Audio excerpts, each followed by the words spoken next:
Breaking news చూస్తున్నాం. Party ఫిరాయింపు MLA వ్యవహారంలో supreme court కీలక తీర్పును వెలువరించింది. బీఆర్ఎస్ పిటిషన్లపై విచారణ ముగిసినట్లు ప్రకటించింది. ఇప్పటికే పిటిషన్లను పరిష్కరించినట్లు స్పీకర్ న్యాయవాది సింఘ్వి వాదనను వినిపించారు. సింఘ్వి వాదనతో సుప్రీంకోర్టు ధర్మాసనం ఏకీభవించింది. 2 రోజుల్లో స్పీకర్ తన తీర్పు కాపీలు ఫిర్యాదులకు ఇవ్వాలని సుప్రీంకోర్టు తెలిపింది.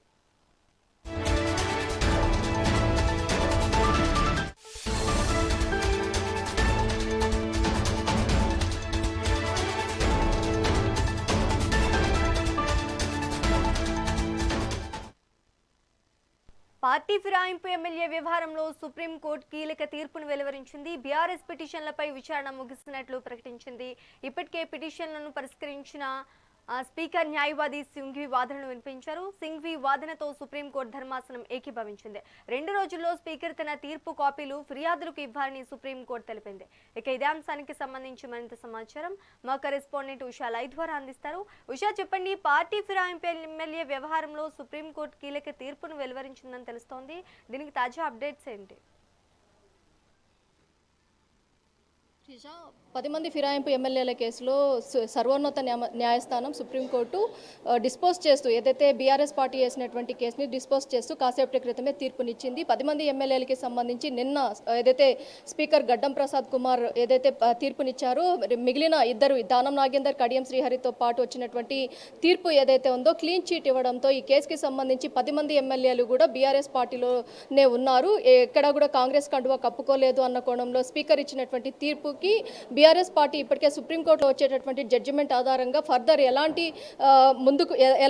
ప్రణాళికతో ముందుకు వెళ్లాలని ఉన్నట్టుగా అయితే తెలుస్తుంది. ప్రస్తుతం ఈ 10 మంది ఎమ్మెల్యేలకి సంబంధించి క్లీన్ చీట్ అటు డిస్పోజ్ చేయడంతో ఇటు బీఆర్ఎస్ పార్టీ కావచ్చు, అటు బీజేపీ నుంచి ఏలేటి మహేశ్వర్ రెడ్డి వీరేసుకున్నటువంటి పిటిషన్కి సంబంధించి మరోసారి ఈ కేసులో హైకోర్టుని అప్రోచ్ అయ్యే ఛాన్సెస్ కూడా ఉన్నట్టుగా అయితే తెలుస్తుంది. మొత్తం మీద ఈ రోజు ఈ కేసుకి సంబంధించి డిస్పోజ్ చేస్తూ సుప్రీంకోర్టు ఇచ్చినటువంటి ఉత్తర్వులు ఏవైతే ఉన్నాయో దీనికి సంబంధించి రేపటి 2 రోజుల్లోపు దీనికి సంబంధించినటువంటి కాపీలు ఏవైతే ఉన్నాయో వాటన్నిటినీ కూడా ఏదైతే ఫిర్యాదుదారులు ఎవరైతే ఉన్నారో వారికి అందజేయాల్సిందిగా కోరారు. అలాగే డాక్యుమెంట్స్ ఏవైతే ఉన్నాయో డాక్యుమెంట్స్ని కూడా 5 రోజుల్లోపు కూడా అందించవలసిందిగా సుప్రీంకోర్టు ఆదేశాలు అయితే జారీ చేసింది. మొత్తం మీద ఇప్పటికే అభిషేక్ మను సింఘ్వి ప్రభుత్వం తరపు అడ్వకేట్గా ఉన్నటువంటి అభిషేక్ మను సింఘ్వి స్పీకర్ వాదనలు మొత్తాన్ని కూడా క్రోడీకరిస్తూ సుప్రీంకోర్టులో పొందుపరచడం జరిగింది. ఈ వాదనలన్నిటికీ సంబంధించి కూడా సుప్రీంకోర్టు ఇచ్చినటువంటి గడువు కంటే ముందుగానే ఈ మొత్తం కూడా ఏదైతే ఎమ్మెల్యేలు పార్టీ ఫిరాయింపు ఎమ్మెల్యేలకి సంబంధించినటువంటి ఆర్గ్యుమెంట్స్, ఓరల్ ఆర్గ్యుమెంట్స్, అలాగే క్రాస్ ఎగ్జామినేషన్స్, మొత్తం ఎవిడెన్స్ కలెక్షన్ మొత్తాన్ని కూడా పొందుపరుస్తూ మొత్తం సుప్రీంకోర్టు ఇచ్చినటువంటి గడువు లోపుగా కూడా ఈ కేసుకి సంబంధించినటువంటి తీర్పు ఇవ్వడం జరిగింది. కాబట్టి స్పీకర్కి ఉన్నటువంటి పరిధులు, స్పీకర్కి సంబంధించినటువంటి విధులు, వీటన్నిటికీ సంబంధించి కూడా గతంలో సుప్రీంకోర్టు ఇచ్చినటువంటి ఏదైతే హెచ్చరికలు ఉన్నాయో వాటన్నిటినీ కూడా పరిగణలోకి తీసుకొని స్పీకర్ చాలా త్వరితగతిన ఈ కేసుని పూర్తి చేశారు అన్న కోణంలోనే అభిషేక్ మను సింఘ్వి సుప్రీంకోర్టులో ఏదైతే జస్టిస్ జార్జ్ ధర్మాసనం అలాగే సంజయ్ కరోల్ ధర్మాసనం వీరిద్దరి ముందు కూడా పొందుపరచడం జరిగింది. వీటన్నిటినీ కూడా ఏకీభవిస్తూ సుప్రీంకోర్టు తాజాగా డిస్పోజ్ చేస్తూ ఈ కేసుకి సంబంధించి 10 మంది ఎమ్మెల్యేలకి సంబంధించి కూడా కేసుని డిస్పోజ్ చేస్తూ అయితే తాజాగా తీర్పునిచ్చిన నేపథ్యం అయితే కనిపిస్తుంది. చూడాలి, బీఆర్ఎస్ పార్టీ అటు బీజేపీ ఈ కేసుకి సంబంధించి 10 మంది ఎమ్మెల్యేలులో 8 మంది ఒక ఎత్తు అయితే మిగిలిన ఇద్దరు దానం నాగేందర్, కడియం శ్రీహరి బీఫామ్తో ప్రత్యక్ష ఏదైతే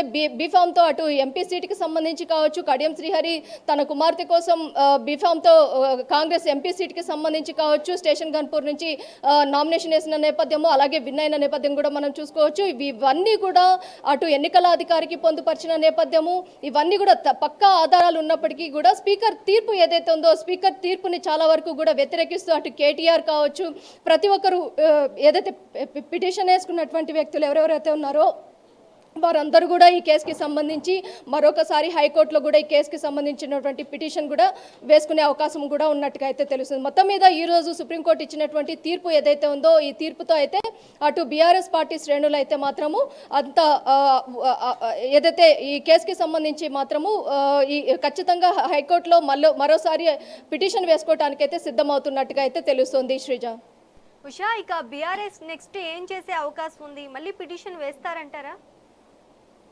ఖచ్చితంగా ఈ కేసులో ఇద్దరు దానం నాగేందర్, కడియం శ్రీహరి ఇద్దరు కూడా బీఫామ్తో ఇప్పటికే ఎంపీ స్థానానికి సంబంధించి ఎలక్షన్ కమిషన్ ముందు కూడా ఈ ఎవిడెన్స్ మొత్తం కూడా ఉంది కాబట్టి బీఫామ్తో ముందుకు వెళ్లారు కాబట్టి ఖచ్చితంగా వీరిద్దరి మీద వేటు పడుతుంది అని ఆశించారు. కానీ ఎక్కడా కూడా వీరి మీద స్పీకర్ నిర్ణయం ఏదైతే ఉందో స్పీకర్ నిర్ణయంలో చాలా వరకు కూడా తప్పిదాలు ఉన్నాయన్న కోణంలోనే అటు కౌశిక్ రెడ్డి, పాడి కౌశిక్ రెడ్డి, ఇటు వివేక్ ఇద్దరు కూడా ఈ కేసుకి సంబంధించి ఎలేటి మహేశ్వర్ రెడ్డి వీరు వేసుకున్నటువంటి పిటిషన్స్ ఏవైతే ఉన్నాయో ఇవన్నీ కూడా స్పీకర్ నిర్ణయానికి విరుద్ధంగా ఉన్నాయి.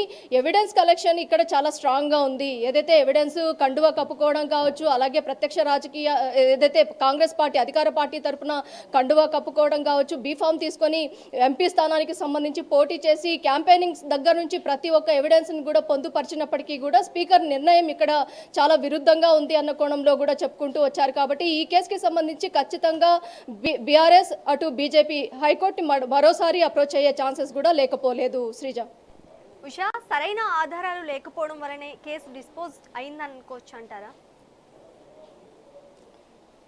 ఖచ్చితంగా సరైన ఆధారాలు లేవు అని స్పీకర్ చెప్తున్నటువంటి అభిప్రాయం ఏదైతే ఉందో ఈ అభిప్రాయాలతో బీఆర్ఎస్ పార్టీ మాత్రం అంత సుముఖంగా లేనట్టుగానే తెలుస్తుంది, విముఖతతోనే ఉంది. ఈ కేసులో చాలా వరకు కూడా ఎవిడెన్స్ కలెక్షన్ అటు సామాన్యుడి దగ్గర నుంచి ప్రతి ఒక్కరికి కూడా ఈ 10 మంది ఎమ్మెల్యేలు కూడా కండువా కప్పుకున్న నేపథ్యము. కానీ వీరు ఎక్కడా కూడా కండువా కప్పుకున్న నేపథ్యం కావచ్చు, కాంగ్రెస్ పార్టీ అధికార పార్టీ కాబట్టి తమ నియోజకవర్గాల్లో అభివృద్ధి కోసం మాత్రమే కాంగ్రెస్ పార్టీ శ్రేణులతో కలిసి తిరిగాము, అలాగే కాంగ్రెస్ పార్టీకి సంబంధించినటువంటి కండుగా కప్పుకున్నాము అన్న కోణంలోనే స్పీకర్ ఎదుట చెప్పడం జరిగింది. కానీ ఈ ఎవిడెన్స్ కలెక్షన్ ఏవైతే ఉన్నాయో వీరిచ్చినటువంటి వీరి వర్షన్ ఏదైతే ఉందో ఏదైతే వీరిచ్చినటువంటి వర్షను మొత్తాన్ని కూడా క్రోడీకరిస్తూ స్పీకర్ ఇచ్చినటువంటి నిర్ణయాలు ఏదైతే ఉన్నాయో నిన్న ఇచ్చినటువంటి తీర్పుకి సంబంధించినటువంటి నిర్ణయం ఏదైతే ఉందో దీన్ని ఈరోజు సుప్రీంకోర్టులో ప్రభుత్వం తరపున న్యాయవాది అభిషేక్ మను సింఘ్వి కూడా వీటినే మొత్తం కూడా అక్కడ హీరింగ్లో భాగంగా మొత్తం కూడా క్రోడీకరిస్తూ